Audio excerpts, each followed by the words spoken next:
नमस्कार, स्वागत है आपका बीडी न्यूज़ में। मैं दिलजीत आपके साथ। देखिए, मुजफ्फरपुर में आपराधिक वारदात लगातार बढ़ती जा रही है। आपराधिक मामले में लगातार जो है अपराधियों के द्वारा गोली मारने का घटना जो है वो सामने आ रहा है। ताज़ा मामला आपको बता दें, मुजफ्फरपुर जिला के कांटी थाना क्षेत्र से आया है, जहां एक किराना व्यवसायी को गोली मार दी गई है। हालांकि आनन फानन में स्थानीय ग्रामीणों के द्वारा उन्हें बैरिया स्थित एक निजी अस्पताल में भर्ती कराया गया, जहां डॉक्टरों के इलाज में वो चल रहे हैं और खतरे से बाहर बताए गए हैं। इस न्यूज के प्रायोजक है अफजल फर्नीचर। इन विषय को लेकर के बातचीत करेंगे कि आखिर क्या कुछ हुआ, कैसे घटना घटी है। चंदन पांडे स्थानीय वार्ड पार्षद है, क्या जानकारी मिली है पूरी घटनाक्रम का? लगभग 8 सवा 8 के करीब हम घर पे थे। मोबाइल के माध्यम से सूचना मिला कि शंभू बाबा के बगल में हमारे ही वार्ड 3 नंबर में उनका दुकान है किराना का। कोई अपाची से आया, उनको 2 गोली मार के और भाग गया। यही घटना मिला। घटना मिलने के बाद हम लोग गाड़ी निकाले। गाड़ी निकालने के बाद कांटी हॉस्पिटल में आए, वहाँ पर आए। उसके बाद माँ जानकी में एडमिट कराए। ये है उनका, जिनको गोली लगी है उनकी क्या पहचान है? उनका नाम है गुड्डू सिंह। उनका घर है रामपुर 19 नंबर क्षेत्र में, नगर परिषद कांटी में। और उनका दुकान नगर परिषद वार्ड संख्या 3 ढेमहा में लगभग 2-3 साल से उनका किराना दुकान है। दुकान पे ही थे घटना के समय? हाँ, एक भाई अंदर दुकान चला रहे थे, एक भाई बाहर में खड़े थे। जो जहाँ तक हमें मालूम है, दुकान चला जाते समय मार के और निकल गया। चलिए, तो स्थानीय वार्ड पार्षद चंदन पांडे थे और घटना के विषय में इन्होंने प्रारंभिक जो घटना घटी, किस प्रकार से अपराधी जो एक बाइक पे 2 अपराधी सवार होकर के पहुंचे थे और किराना व्यवसायी जो गुड्डू कुमार सिंह हैं उनको गोली मार दी गई। और गोली मारने के बाद वो अपराधी जो है वो भाग निकले वहां से। हालांकि स्थानीय ग्रामीणों के मदद से उनको बैरिया स्थित एक निजी अस्पताल में भर्ती कराया गया है और भर्ती कराने के बाद डॉक्टर के इलाज में वो है। और इस मौके पे आपको बता दें कि डीएसपी पश्चिमी अभिषेक आनंद भी पहुंचे। पूरे घटनाक्रम की जानकारियां उन्होंने प्राप्त की और इस मामले में पीड़ित का भी बयान आया है। पीड़ित ने बताया कि वो दुकान पे थे, घटनाक्रम की पूरी जानकारी दी। हालांकि इस मामले में उन्होंने कहा कि ज़मीनी विवाद उनको किसी व्यक्ति से, गाँव के ही किसी व्यक्ति से चल रहा था और उन्होंने आशंका जताया है कि कहीं ना कहीं उनके द्वारा इस घटनाक्रम को अंजाम दिया गया है। और उन्होंने साफ रूप से इस बात को कहा कि दो व्यक्ति जो थे बाइक पे सवार होकर के पहुंचे थे और गोली मारने के बाद जब वो भागे तो उनके पीछे ये भी भागे, लेकिन गोली लगने के कारण ये गिर गए थे वहाँ पे। और उसके बाद लोगों के द्वारा अस्पताल में इनको भर्ती कराया गया है, जहाँ खतरे से बाहर वो बताए गए हैं। इस मौके पे कई नेता और आपको बता दें कि बिहार सरकार के पूर्व मंत्री इंजीनियर अजीत कुमार भी पीड़ित परिजन से मिलने पहुंचे थे और उन्होंने यहां पे आकर के पीड़ित के परिवार दोनों से मुलाकात किया है। और उन्होंने कहा है कि बिहार में और खासकर मुजफ्फरपुर में जिस प्रकार से आपराधिक वारदात बढ़ रही है, ये चिंतनीय विषय है। और इस मामले को लेकर के कल जो है वो आईजी और एसएसपी से मुलाकात भी करेंगे। आपराधिक जो वारदात लगातार मुजफ्फरपुर में बढ़ती हुई दिख रही है, इस मामले को लेकर के वो मुलाकात करेंगे। और आगे क्या कुछ इस मामले में पीड़ित और डीएसपी पश्चिमी और इंजीनियर अजीत कुमार क्या कुछ कहते हैं, आइए सुनते हैं। मेरा ढेमहा शंभू स्थान क्या हुआ था?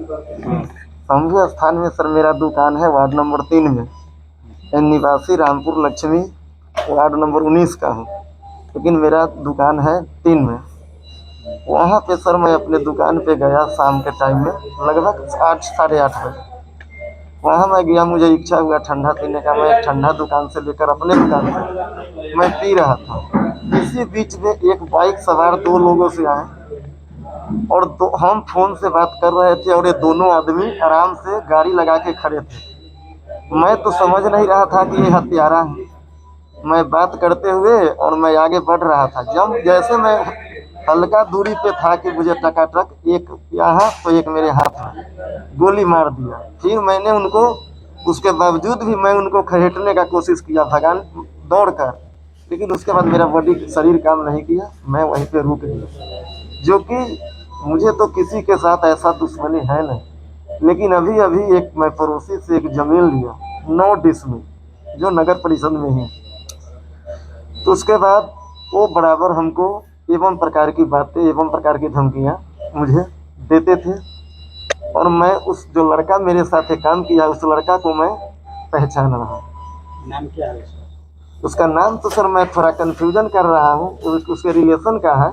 लेकिन मुझे थोड़ा बहुत पता है कि उसका नाम विवेक है।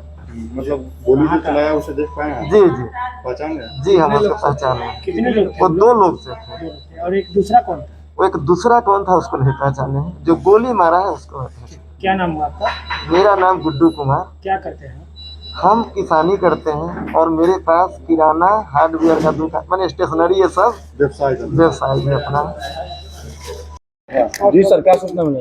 आज कांटी थाना अंतर्गत ढेमा जगह है, वहाँ पे कुछ देर पहले एक युवक जिसकी उम्र लगभग 30-35 साल के आसपास होगी, उसको 2 अज्ञात व्यक्तियों के द्वारा गोली से उसके ऊपर 2 अज्ञात व्यक्तियों द्वारा गोली चलाई गई। गोली चलाने के दौरान जिस व्यक्ति को गोली लगी उस व्यक्ति को एक गोली सर के पास लगी और एक गोली उसके हाथ में लगी। सूचना मिलने के साथ तुरंत उसको इलाज के लिए माँ जानकी हॉस्पिटल लाया गया और जहाँ पे उनका इलाज चल रहा है। अभी वो खतरे से बाहर हैं और अभी हम लोग इनिशियल पूछताछ कर रहे हैं और अभी तक यही पता चला है कि एक काली बाइक पे 2 अज्ञात व्यक्ति वहीं पे, इनका एक परचून का दुकान है जिसके बाहर ये खुद खड़े थे, घूम रहे थे वहीं पर, और इनके एक भाई साहब दुकान में बैठे हुए थे और वहीं पे वो 2 अज्ञात व्यक्ति जो कि एक काले रंग की बाइक पे आए थे, वहीं पे वो लोग कुछ 2-4 मिनट रुके। उसके बाद इनके ऊपर उन्होंने एक व्यक्ति ने फायर किया और फायर करने के बाद ये लोग तुरंत वहाँ से भाग गए। भागने वाली दिशा में इनके भाई के द्वारा पीछा भी किया गया पर वो सफल नहीं हो पाए। उस दौरान जब उनके भाई को रियलाइज़ हुआ कि इनको गोली लग गई है तो फिर तुरंत हम लोगों को इत्तला किया गया और उसके बाद थाना के द्वारा तुरंत वहाँ पहुँचा गया और ये अभी माँ जानकी में एडमिट हुआ और अभी ये खतरे से बाहर है। अभी इनिशियली डॉक्टर ने बताया खतरे से बाहर है। अभी ये टू अर्ली है इसको समझाने लगी। इतना जरूर है कि कुछ इसमें ऐसा लग रहा है कि चूंकि इनके साथ कोई छिनतई की घटना तो नहीं अभी तक हम लोग को नजर आई है और घटना कुछ देर पहले की है तो बहुत कुछ तो अभी नहीं क्लियर हुआ है, बट ये है कि छिनतई की घटना नहीं है। तो इसमें कोई आपसी रंजिश होने के भी चांसेस हैं। जमीनी विवाद को लेकर बताया गया। हाँ, अभी हम लोग इस पे खोजबीन कर रहे हैं। हो सकता है इसमें जमीनी विवाद भी आ सकता है, तो उसको हम लोग देख रहे हैं। बहुत जल्दी इसको हम लोग उद्भेदन भी कर लेंगे और जिसके द्वारा घटना कारित की गई उसको भी हम लोग बहुत जल्दी पकड़ लेंगे। Thank you. देखिए, सरकार किसी का रहे, अपराधी होता है और अपराधी को जब मौका मिलता है अपराध कर ही बैठता है। लेकिन मुजफ्फरपुर पुलिस के जो बड़े अधिकारी, हम लोग लगातार देख रहे हैं कि उनका मंशा अपराध रोकने पर बहुत क्लियर है और वो लोग चाहते हैं कि अपराध नियंत्रण में रहे। लेकिन स्थानीय स्तर पर जैसे आज की जो घटना घटित हुई है, ये हम मानते हैं कि लोकल पुलिस का फेल्योर है। अगर प्रॉपर गश्ती हो, पुलिस एक्टिविटी रहे और पुलिस का दहशत अपराधी और जो गलत लोग हैं उन पर बना रहे तो निश्चित रूप से अपराध नहीं होगा। ये लोकल पुलिस का फेल्योर हम मानते हैं और हमने तो अभी डीएसपी साहब को सूचना दिया, वो स्वयं यहाँ पहुँचे थे और कल मैं पुलिस का आला अधिकारी से भी बात करूँगा और इस घटना का निष्पक्ष जांच हो जाए और जो भी दोषी है उसको कड़ी से कड़ी सजा मिले। निश्चित रूप से ये हम सुनिश्चित कराने का काम करेंगे और निर्दोष न फंसे, ये भी हमारा स्टैंड रहेगा। लेकिन ग्राफ लगातार बढ़ रहा है। हाँ, तो ये मान लीजिए हम आपको कह दें कि अपराध का ग्राफ नहीं बढ़ा है तो आप इसको मानिएगा? क्योंकि पर डे कुछ न कुछ बड़ी घटनाएं हो रही है। एक हम लोगों के छोटे भाई मित्र पत्रकार थे शिवशंकर जी, उनका नृशंस हत्या हुआ। लगातार घटना घट रही है।